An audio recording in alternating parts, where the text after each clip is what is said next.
Merci beaucoup pour la question. Je pense que la situation, comme je l'avais dit hier sur Faya TV, euh, l'inefficacité des Nations Unies est liée à la paralysie du Conseil de sécurité des Nations Unies. Là, on trouve que les 5 membres permanents du Conseil de sécurité disposent d'un droit de veto. Et ce droit de veto fait en sorte que l'ONU ne puisse pas travailler convenablement parce que chaque État membre est en train de sécuriser ses propres intérêts. J'ai donné l'exemple hier de la situation de la MONUSCO. MONUC depuis 60 à nos jours avec ce que nous sommes en train de voir aujourd'hui. Et cela prouve que compter sur la MONUSCO, compter sur l'ONU, ça me paraît anodin. Du fait que Poutine est en train de pilonner l'Ukraine matin, midi, il n'a pas demandé l'autorisation de l'ONU.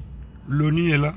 L'ONU n'empêche pas l'invasion russe parce que la Russie est un membre permanent du Conseil de sécurité de l'ONU.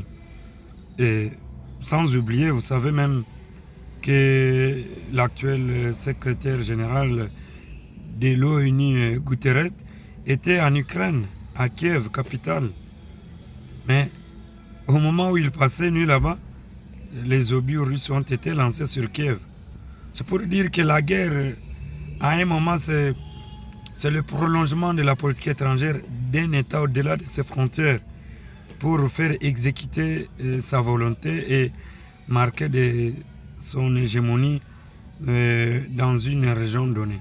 Donc pour dire que les Nations Unies demandent au moins une réforme, mais toute réforme passera par le Conseil de sécurité de l'ONU et les 5 membres permanents qui ont les droits de veto ne tarderont jamais de les opposer ou de donner un avis contraire parce que vous n'allez pas réformer les Nations Unies sans l'avis de ces 5 permanents. Et pour revenir maintenant à votre question par rapport à la situation de la MONUSCO, et nous l'avons même dit, dans le Haut-Katanga, il n'y a pas la MONUSCO, je crois même dans le Kasaï, c'est un retrait qui doit se faire d'une manière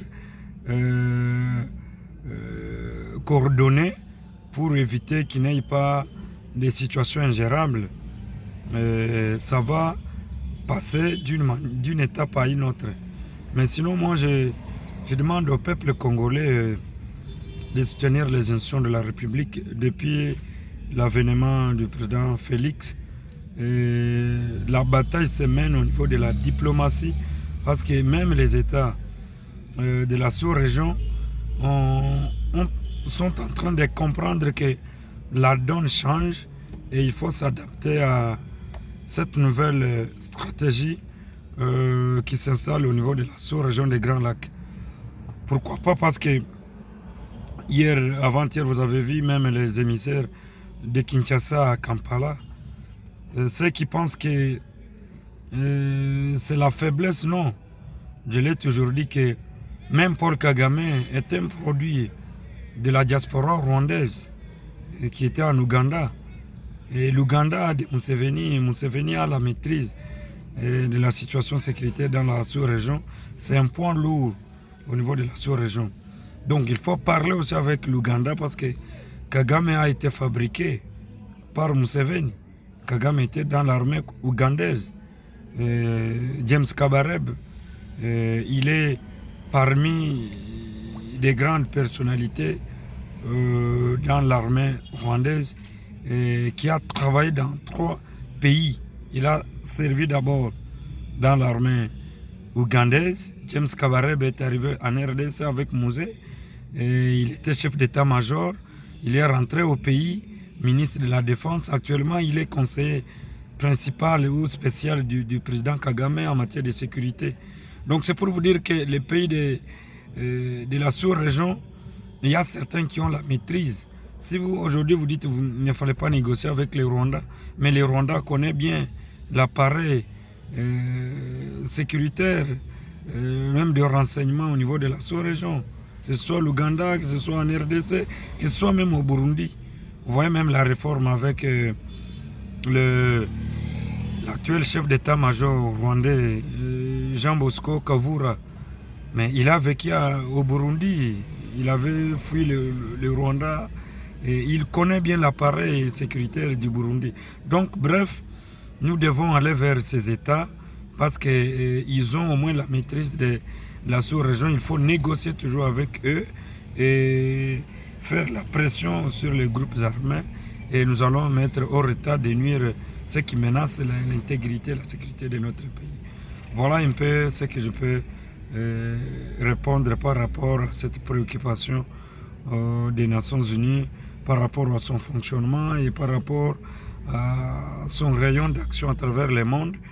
Et je demande au peuple congolais d'être unis. Et si Poutine aujourd'hui est en train de pilonner l'Ukraine, et Poutine a le soutien du peuple russe, peu importe ses défauts, mais le peuple russe soutient ses dirigeants, soutient d'abord la patrie. Quand on est en guerre, on n'a pas sa propre province qu'il faut soutenir, on soutient la patrie, on n'a pas son propre parti politique. Notre parti politique commun, c'est la RDC que nous devons aider, soutenir. Et bravo au FRDC, soutien total au chef de l'État, son Excellence Antoine Félix Tshisekedi Tshilombo, au gouvernement de la République, Sama Lukonde, et à toutes les institutions, Parlement. Et voilà un peu ce que nous pouvons parler par rapport à ça. Merci et je vous remercie.